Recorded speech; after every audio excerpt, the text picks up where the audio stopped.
پس آپ صبر کیجئے اس پر جو وہ کہتے ہیں، یعنی آپ کے مخالفین، اور سورج کے طلوع اور غروب ہونے سے قبل اپنے رب کی حمد کے ساتھ تسبیح کیجئے، اور رات کے اوقات میں اور سجدوں کے بعد بھی اس کی تسبیح کیجئے، یعنی نماز کے بعد بھی اللہ تعالی کی تسبیح بیان کیجئے۔ یہاں پر جو خطاب ہے وہ نبی صلی اللہ علیہ وسلم سے ہے، فاصبر علی ما یقولون، یعنی آپ کے دشمن یہ مشرکین آپ کے خلاف جو باتیں کرتے ہیں ان کی باتوں پر آپ صبر کیجئے، جو آپ کو جھٹلا رہے ہیں، جو آپ کو دھمکیاں دے رہے ہیں، جو آپ کے خلاف سازشیں کر رہے ہیں، اس کا جواب آپ صبر کے ساتھ دیجئے، اور اس کے برعکس آپ اپنا تعلق اللہ تعالی سے زیادہ مضبوط کر لیجئے۔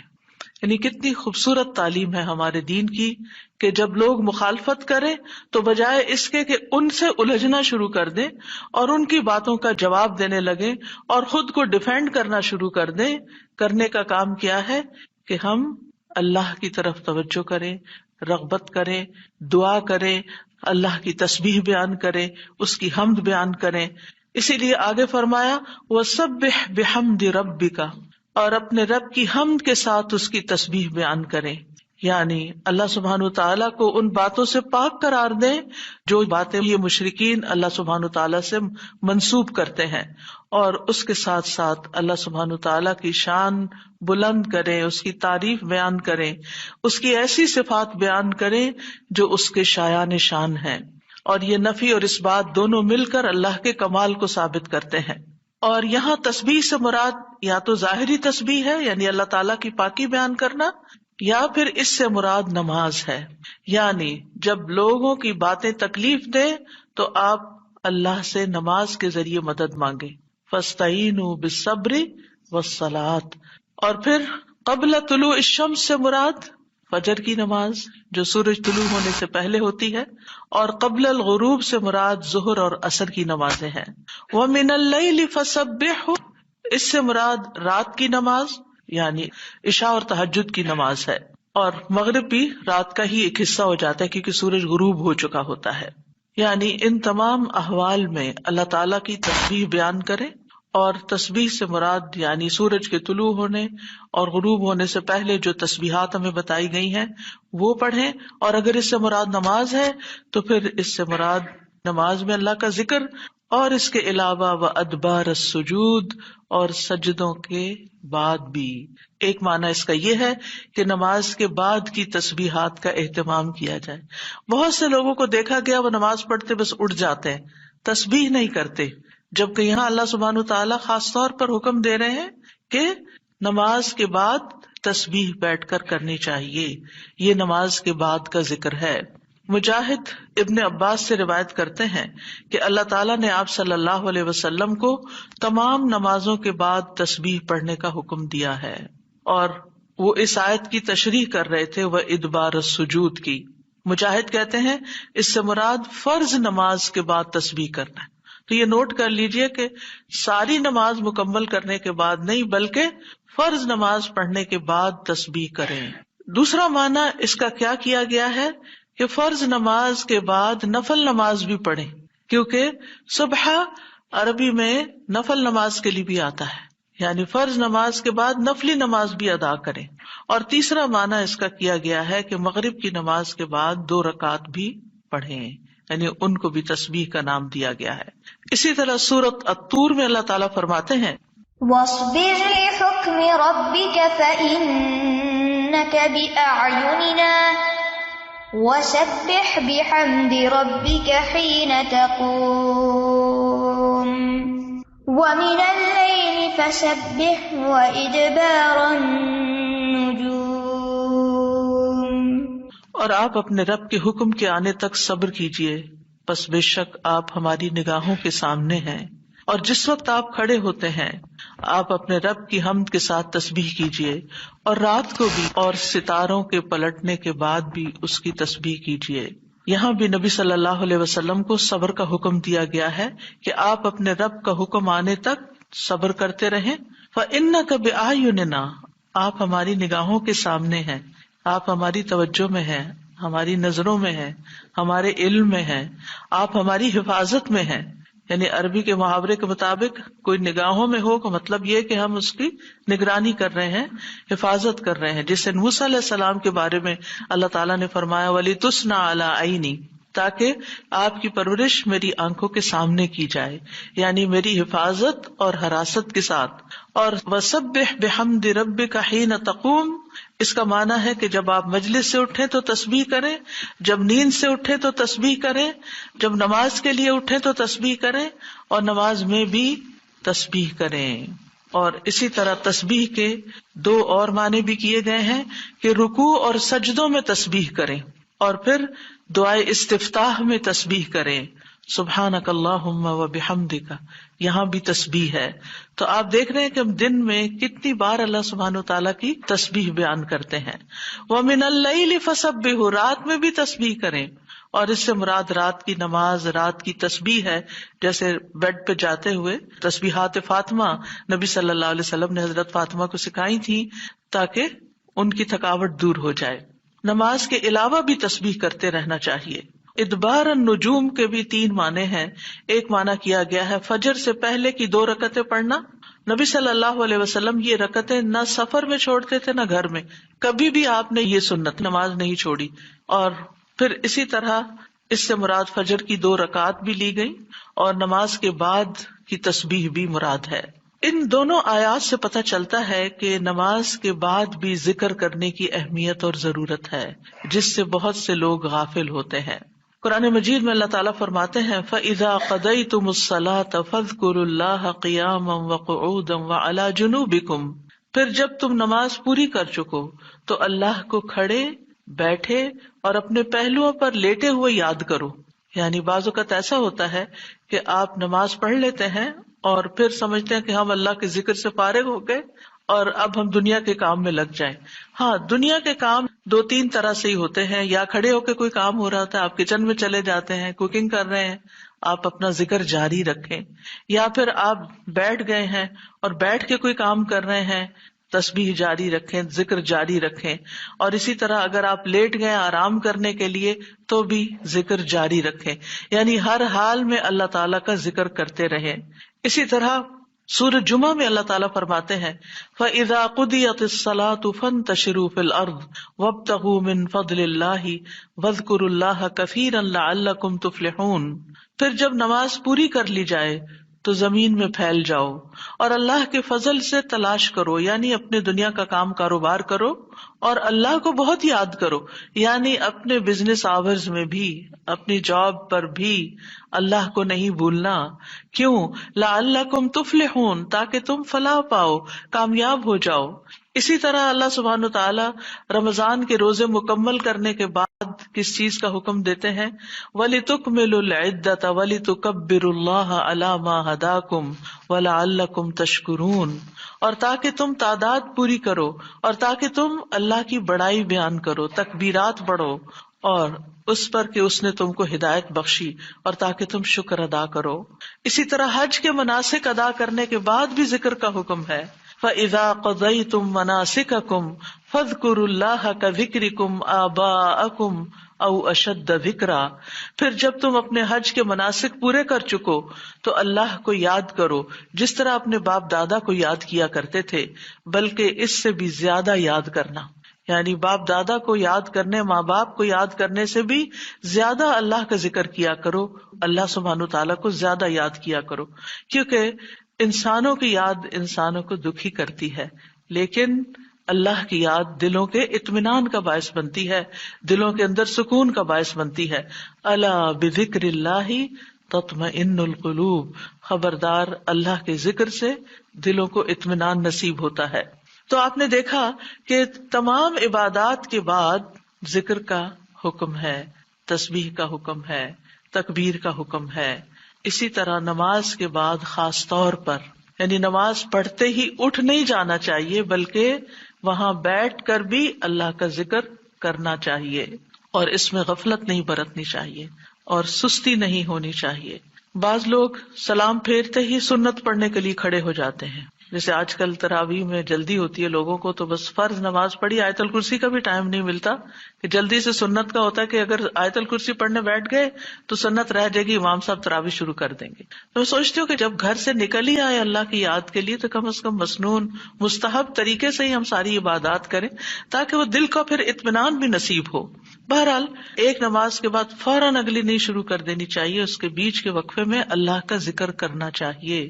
نبی صلی اللہ علیہ وسلم فجر کی نماز کے بعد طلوع آفتاب تک نماز کی جگہ بیٹھے رہتے تھے، اور فجر ارلی شروع کرتے تھے، اندھیرے میں شروع کرتے تھے، اور فجر پڑھنے کے بعد بیٹھے رہتے اور ذکر کرتے رہتے. سماک بن حرب کہتے ہیں میں نے جابر بن سمرہ سے عرض کیا کیا آپ رسول اللہ صلی اللہ علیہ وسلم کے پاس بیٹھے تھے؟ انہوں نے فرمایا کہ ہاں بہت زیادہ، میں بہت بیٹھتا رہا ہوں آپ کے پاس. آپ اپنی نماز کی جگہ سے کھڑے نہیں ہوتے تھے جس جگہ صبح کی نماز پڑھتے تھے جب تک کہ سورج نہ نکل آتا، پھر جب سورج نکل آتا تو آپ کھڑے ہو جاتے. اسی طرح ایک اور روایت میں آتا ہے نبی صلی اللہ علیہ وسلم جب فجر کی نماز پڑھتے تھے تو اپنی جگہ بیٹھے رہتے یہاں تک کہ سورج خوب اچھی طرح طلوع ہو جاتا. تو پھر اس وقت کیا کرتے تھے؟ اشراق کے نوافل. تو اس سے آپ اندازہ لگائیں کیا ہم میں سے کوئی یہ کہہ سکتا ہے کہ میں رسول اللہ صلی اللہ علیہ وسلم سے زیادہ مصروف انسان ہوں، میں زیادہ بزی ہوں، میرے بہت کام ہے، میرے پاس بیٹھنے کا وقت نہیں ہے؟ نہیں، یہ صرف نفس کا دھوکہ ہوتا ہے. نفس ہمیں دھوکہ دیتا ہے کہ دیکھو پہلے تم اٹھے ہو تہجد کے لیے، پھر تم نے پڑھی نماز اور پھر پڑھے اذکار، اور اب تم پھر بیٹھ کے اور انتظار کرو، اٹھو کچھ اور کام کرو، اچھا میرا وہ کام بھی ہے، میرا وہ کام بھی ہے. اور اس طرح ہم اپنے آپ کو تسلیاں دے کر اپنی جگہ سے اٹھ جاتے ہیں اور ذکر میں کوتاہی کر جاتے ہیں، جبکہ مستحب یہی ہے کہ اسی جگہ بیٹھ کر چاہے آپ تلاوت قرآن کریں، چاہے آپ صبح شام کے اذکار، یہی وقت ہے ان کا سورج نکلنے سے پہلے، اور حفاظت کے لیے جو پڑھتے ہیں وہ انہی اوقات میں پڑھے جاتے ہیں. لہٰذا اس وقت آپ وہ بھی پڑھ سکتے ہیں، آپ تسبیحات کر سکتے ہیں، آپ کوئی بھی اور ذکر، آپ قرآن مجید کا مطالعہ کر سکتے ہیں، تفسیر کی کوئی کتاب پڑھ سکتے ہیں، کوئی تفسیر کا لیکچر سن سکتے ہیں، اپنی تجوید درست کر سکتے ہیں، یعنی کہ کوئی سبق یاد کر سکتے ہیں. یعنی کوئی بھی چیز ذکر کی قسم کی آپ اس وقت میں تسلی کے ساتھ کر سکتے ہیں تاکہ یہ سنت پوری ہو جائے، کیونکہ اس کا اجر و ثواب بہت ہے. جو شخص اسی جگہ بیٹھا رہے اور پھر نفل پڑھ کے اشراق کے اٹھے تو اس کو حج عمرے کا ثواب ملتا ہے. نبی صلی اللہ علیہ وسلم نے صحابہ کو نماز کے بعد کے اذکار سکھائے. ابن تیمیہ رحمہ اللہ کہتے ہیں کہ نبی صلی اللہ علیہ وسلم جب لوگوں کو نماز پڑھاتے تھے تو آپ سلام پھیرنے کے بعد دعا نہیں کرتے تھے، اور نہ صحابہ ایسا کرتے تھے، نہ صبح کی نماز میں، نہ عصر کی نماز میں، نہ دیگر نمازوں میں، بلکہ آپ سے ثابت ہے کہ آپ اپنا چہرہ اصحاب کی طرف کر لیتے، یعنی پلٹ کے واپس بیٹھ جاتے، اللہ کا ذکر کرتے اور ان کو سکھاتے تھے. یعنی اذکار اور دعا میں تھوڑا سا فرق ہے. دعائیں زیادہ سے زیادہ سلام پھیرنے سے پہلے کر لیتے تھے، اور جو اذکار ہوتے تھے جیسے تسبیحات ہیں یا صبح شام کے اذکار ہیں یا باقی اذکار ہیں وہ بعد میں کر لیتے تھے، جیسے لا الہ الا اللہ وحدہ لا شریک لہ، اور اسی طرح دیگر اذکار جو ہیں. اور سلام پھیرنے کے بعد اللہ کا ذکر کرنا یعنی زیادہ مستحب ہے. اگرچہ دعا بھی کر سکتے ہیں، یعنی منع نہیں ہے. بعض علماء یہ کہتے ہیں کہ نبی صلی اللہ علیہ وسلم نے جو دبر الصلاۃ کا لفظ استعمال کیا نماز کے پیچھے، تو اس سے مراد نماز کے بعد بھی ہے. حضرت عائشہ کہتی ہیں کہ نماز کے بعد کے اذکار شیشے کو صاف کرنے کے بعد اس کو چمکانے کی طرح ہے. یعنی نماز میں آپ نے اپنی صفائی کر لی اور اب بعد کے اذکار کے جو آپ کو اور زیادہ چمکا رہے ہیں. نماز نور ہے، یہ دل کو صاف کر دیتی ہے، دل کو روشن کر دیتی ہے، جیسے کہ شیشے کو صاف کیا جاتا ہے. اور نماز کے بعد ذکر کرنا ایسا ہے جیسا کہ شیشے کو چمکایا جاتا ہے. فرشتے بھی دعائیں کرتے ہیں. رسول اللہ صلی اللہ علیہ وسلم نے فرمایا جب تک تم اپنے مصلی پر جہاں تم نے نماز پڑھی تھی بیٹھے رہو اور ریاح خارج نہ کرو، گیس پاس نہ کرو، تو فرشتے تم پر برابر درود بھیجتے رہتے ہیں. یعنی اگر کوئی شخص فجر کی نماز پڑھ کے اپنے وضو کی حالت میں سورج نکلنے تک بیٹھا رہتا ہے تو آپ اپنے لیے بھی ذکر کر رہے ہیں اور فرشتے بھی آپ کے لیے دعائیں کر رہے ہیں. کیا دعا کرتے ہیں؟ اللہم اغفر لہ، اللہم ارحمہ، اے اللہ اس کی مغفرت فرما، اے اللہ اس پر رحم فرما. اور یہ اس وقت تک ہوتا رہتا ہے جب تک وہ وضو توڑ کر فرشتوں کو تکلیف نہ پہنچائے.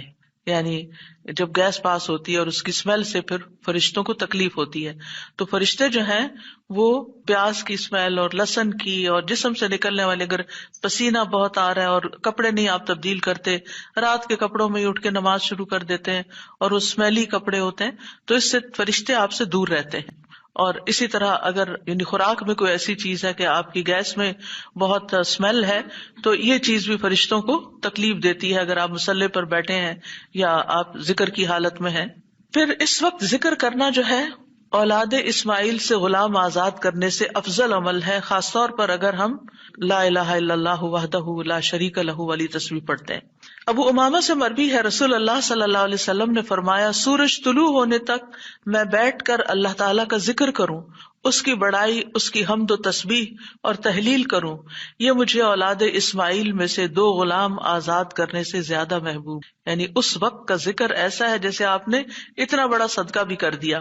اسی طرح عصر کے بعد سورج غروب ہونے تک ذکر کرنا مجھے اولاد اسماعیل میں سے 4 غلام آزاد کرنے سے زیادہ محبوب ہے. یعنی عصر پڑھ کر بھی آپ مغرب تک ذکر کر سکتے ہیں. اگر عام دنوں میں نہیں تو آپ جمعے کے دن تو کر ہی سکتے ہیں کیونکہ اس دن دعائیں قبول ہوتی ہیں.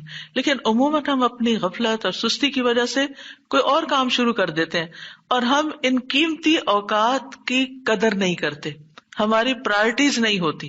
یعنی انسان کو جب پتہ چلتا ہے کہ یہ بزنس کا پیک آور ہے تو وہ کیا کرتا ہے، اس وقت کہیں اور سیر کو چلا جاتا ہے؟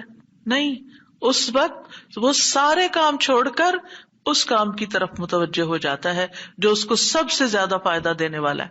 تو اسی طرح بعض سلف صالحین کہتے ہیں کہ ہم نے جمعے کے دن عصر کے بعد مغرب تک جو دعا کی ہماری قبول ہوئی.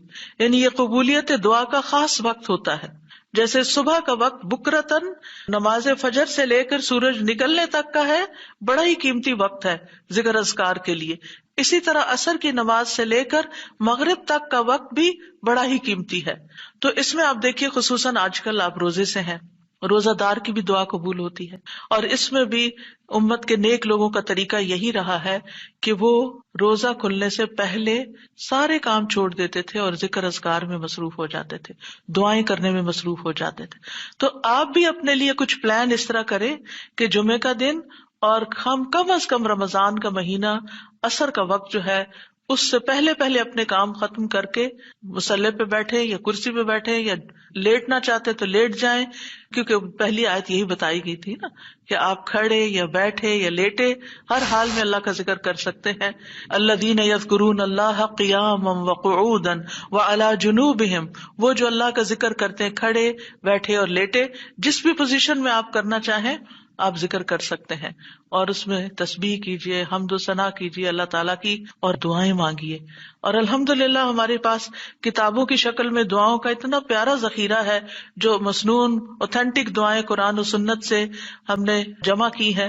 اگر زبانی یاد ہے تو بہت ہی اچھا کہ دل لگا کے زبانی پڑھے، اور اگر زبانی یاد نہیں تو ان کو کھول لیجیے اور پڑھنا شروع کر دیجیے. اور صرف پڑھتے نہ جائیں، اس وقت کوئی قرات کا وقت نہیں ہے، یہ مانگنے کا وقت ہے. دیکھ دیکھ کر اس طرح پڑھیں دعا کو جیسے آپ مانگ رہے ہیں اللہ تعالیٰ سے. تو انشاءاللہ آپ کے دین، دنیا، آخرت کے سارے مسائل حل ہوں گے اور ایک پرامن پرسکون زندگی بسر کریں گے اگر ان اوقات کی آپ قدر کر لیں. کیونکہ جو قبولیت کے اوقات ہیں ان کو گنوانا نہیں چاہیے، ان کو ہاتھ سے جانے نہیں دینا چاہیے.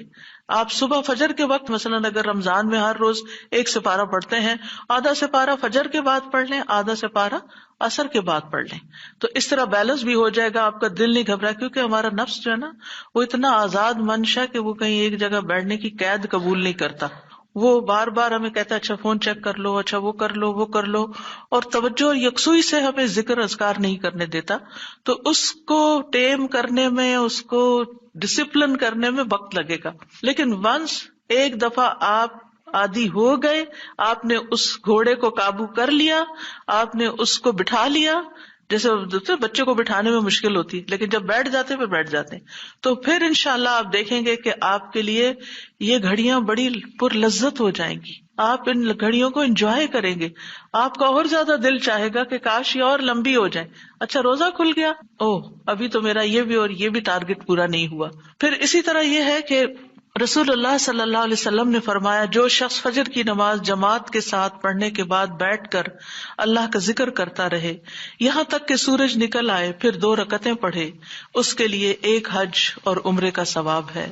انس فرماتے ہیں، پھر رسول اللہ صلی اللہ علیہ وسلم نے 3 بار فرمایا، پورا پورا پورا، یعنی پورا ثواب حج عمرے کا، پورا ثواب حج عمرے کا، پورا ثواب۔ یعنی آپ سوچئے کہ حج عمرہ کرنا کوئی آسان کام ہے؟ مشکل کام ہے، جس میں مال بھی انوالو ہے، آپ کے ایفرٹ بھی، آپ کا گھر چھوڑنا بھی، سب کچھ۔ لیکن اگر آپ کو ایک مصلی پہ بیٹھ کے اتنا بڑا اجر و ثواب ملتا ہے تو اور کیا چاہیے۔ صرف بات ہے اپنے نفس کو منانے کی، اپنے دل کو اور اپنے آپ کو ڈسپلن کرنے کی، اور ایک دفعہ آپ نے شروع کر لیا اور اگر نہیں ہو پا رہا تو اللہ سے دعا کریں کہ اللہ تعالیٰ توفیق دے دے، اللہ تعالیٰ آسان کر دے، تو انشاءاللہ آپ کے لیے آسانی بھی ہو جائے گی۔ پھر اسی طرح نبی صلی اللہ علیہ وسلم نے فرمایا، اللہ تعالیٰ فرماتا ہے کہ میں اپنے بندے کے ساتھ ہوتا ہوں جب وہ مجھے یاد کرتا ہے اور میری یاد میں اپنے ہونٹ ہلاتا ہے۔ اور ایسے لوگ جو ذکر میں آگے ہوتے ہیں وہ درجات میں بھی بہت آگے ہیں، سبقت لے جانے والے ہیں، فالسابقون السابقون ہیں۔ رسول اللہ صلی اللہ علیہ وسلم نے فرمایا، مفردون سبقت لے گئے۔ صحابہ نے پوچھا، یا رسول اللہ مفردون کون ہوتے ہیں؟ آپ صلی اللہ علیہ وسلم نے فرمایا، جو اللہ کے ذکر میں مشغول رہتے ہیں، یعنی ہر وقت ان کا دھیان اپنے رب کی طرف ہوتا ہے، کیونکہ ذکر میں دل میں بھی یاد ذکر کہلاتا ہے، زبان سے کچھ بولنا بھی ذکر ہے، اور اس کے علاوہ قرآن کی تلاوت، نماز، یہ ساری ذکر کی قسمیں ہیں۔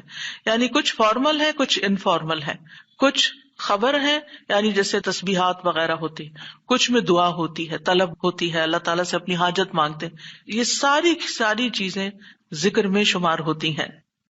اب آ جاتے ہیں ہم نماز کے بعد کے اذکار کے متعلق، اور یہ اذکار بھی آپ کو اس کتاب میں ملیں گے، نماز کے اذکار، یعنی نماز کے اندر کے ذکر بھی اور نماز کے بعد کے بھی۔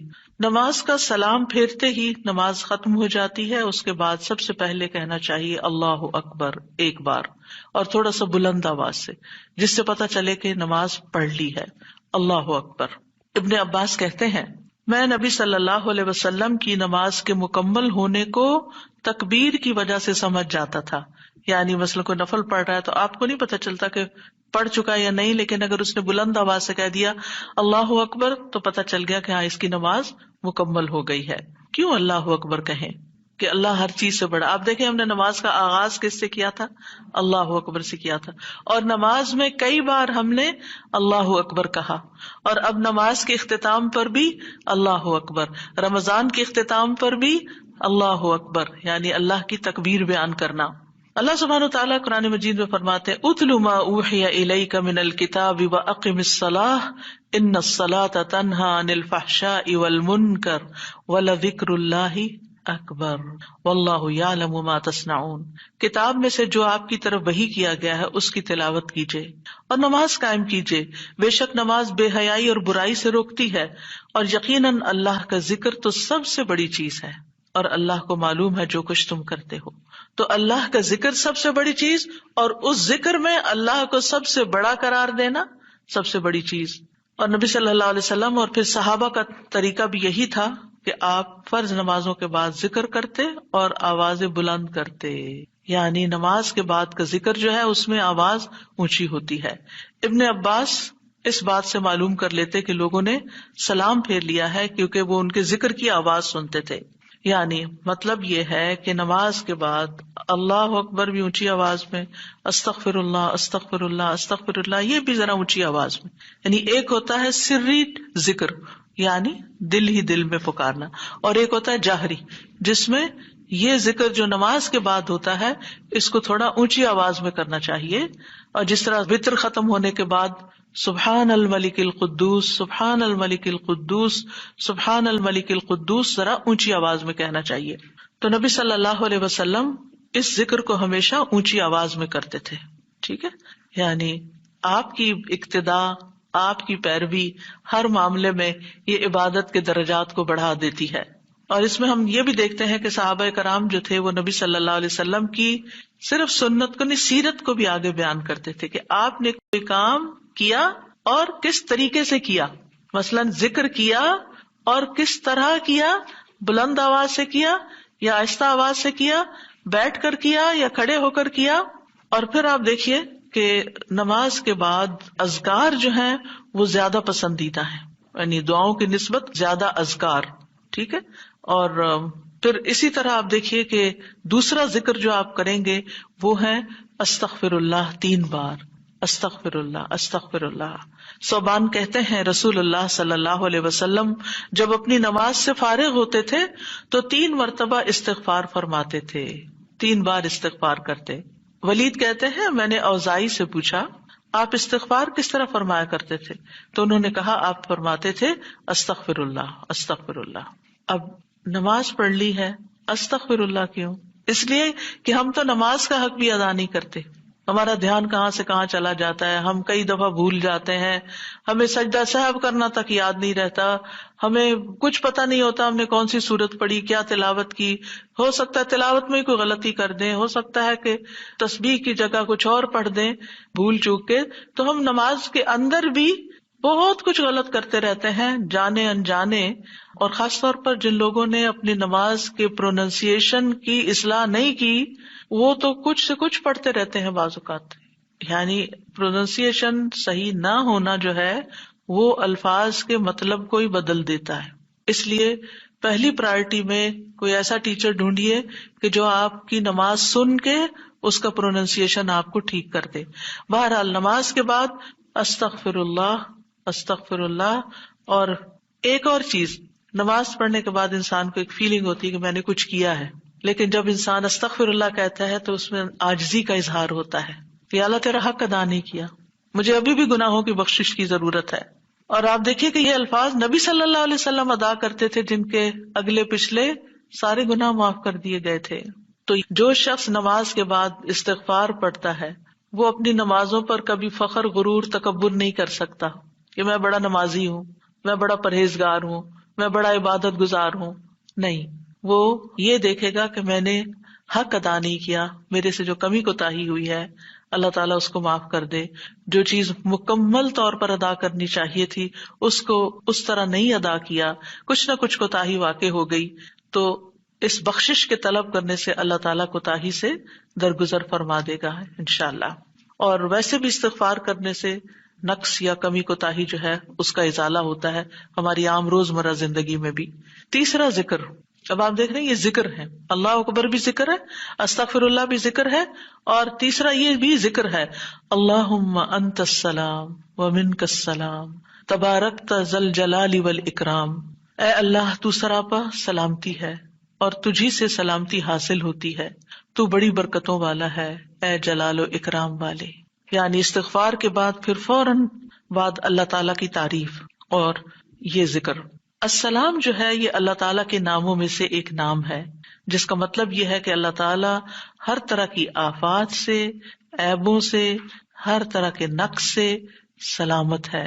کوئی چیز اس کو نقصان نہیں دے سکتی، نہ لوگوں کی باتیں جو اللہ تعالیٰ کے خلاف کرتے ہیں، یا لوگوں کے گمان، یا لوگوں کی نافرمانیاں اور گناہ اور عبادت نہ کرنا، اللہ کا حکم نہ ماننا، اللہ تعالیٰ کو کوئی چیز نقصان نہیں دیتی. وہ سلامت ہے، اس کو کسی کی ضرورت ہی نہیں ہے.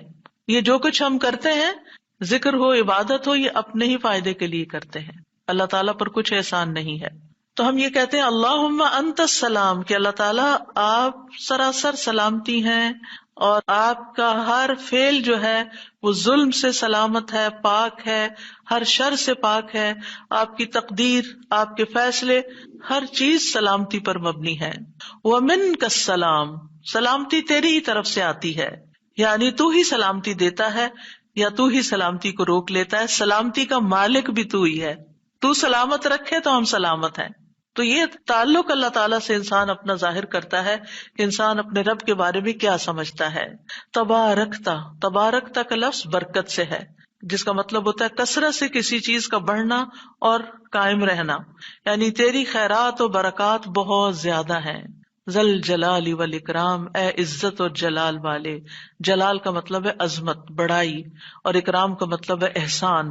یعنی تو اپنے بندوں کو عزت و اکرام دیتا ہے، اپنے رسولوں کو، اپنے انبیاء کو اور اپنے صالح بندوں کو تو ہی عزت اور اکرام اور برکتیں عطا کرتا ہے، ساری نعمتیں تیری ہی طرف سے ہیں.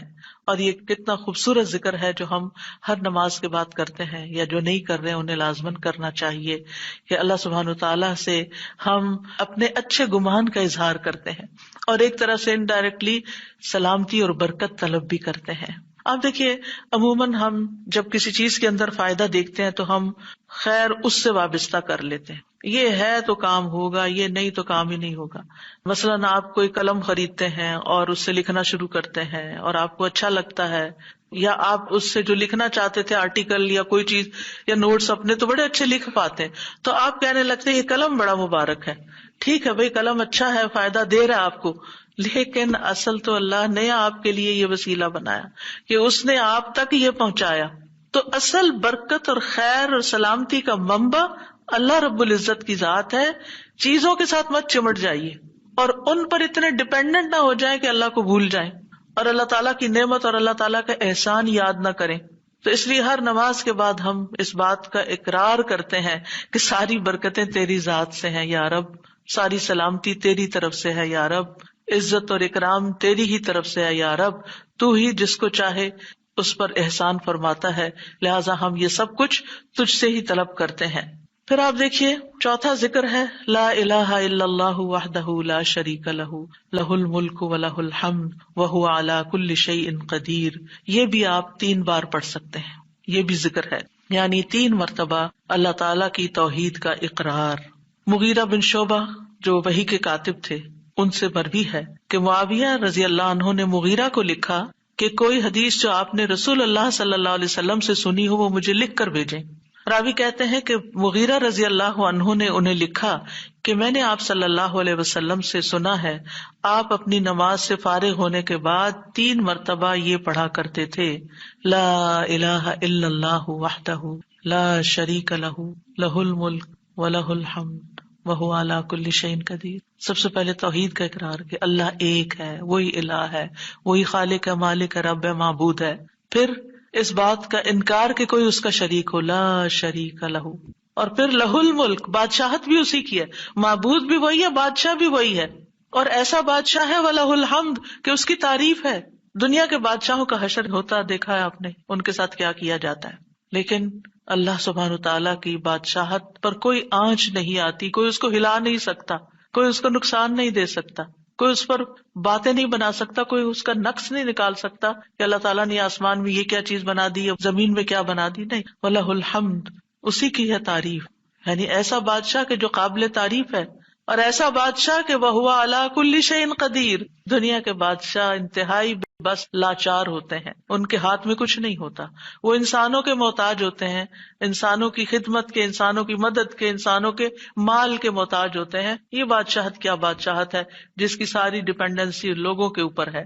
تو اصل بادشاہت تو اللہ کی ہے کہ جو ہر چیز پر پوری قدرت رکھتا ہے. تو آپ اس احساس کے ساتھ اگر اللہ تعالیٰ کا یہ ذکر کرتے ہیں تو آپ کا دل ایک سکون سے بھر جائے گا، ایک خوشی سے بھر جائے گا کہ میں ایسی ہستی کو جانتی ہوں، ایسی ذات کو جانتی ہوں کہ جو اتنی خوبیوں کی مالک ہے. کیونکہ یہ انسان کی فطرت میں ہے، انسان کی نفسیات میں ہے کہ وہ کسی چیز کی تعریف کر کے خوش ہوتا ہے، اور عام طور پر ہم صرف سامنے نظر آنے والی چیزوں کی تعریف کر کر کے خوش ہوتے رہتے ہیں، اور تھوڑے دن کے بعد وہ بھی خراب ہو جاتی ہے، وہ تعریف بھی ساتھ ہی چلی جاتی ہے. انسان ہے تو مر جاتے ہیں، ان کے اعمال ہے تو ختم ہو جاتے ہیں، اور کبھی وہ اچھے ہوتے ہیں اور پلٹ بھی جاتے ہیں. وہ کہاں گئی تعریفیں؟ جوان ہے تو بڑھاپے میں ساری تعریفیں چلی گئی، مالدار تھے تو غریب ہوئے تو ساری تعریفیں چلی گئیں. اسی طرح علم ہے اور جنون لاحق ہو گیا تو ساری تعریفیں چلی گئیں، سب کچھ الٹ گیا. اور دنیا کے یہ سارے نظارے آپ نے دیکھے ہوں گے کہ جب ہر نعمت لوگوں پر الٹ جاتی. اسی لیے ہم دعا کرتے ہیں نا کہ اللہم انی اعوذ بک من زوال نعمتک، کہ اللہ نعمتوں کے زوال سے بچانا. یہ انتہائی تکلیف دہ چیز ہے، لیکن یہ ایک دنیا کا قانون ہے، یہ سب کچھ ہوتا ہے اور ہماری آنکھیں دیکھتی ہیں. لیکن اللہ سبحانہ و تعالیٰ ان سب چیزوں سے پاک ہے، اس کو کوئی زوال نہیں اور اس کا کوئی کچھ بگاڑ نہیں سکتا، اور وہ ہر چیز پر پوری طرح قادر ہے، جو چاہے کر سکتا.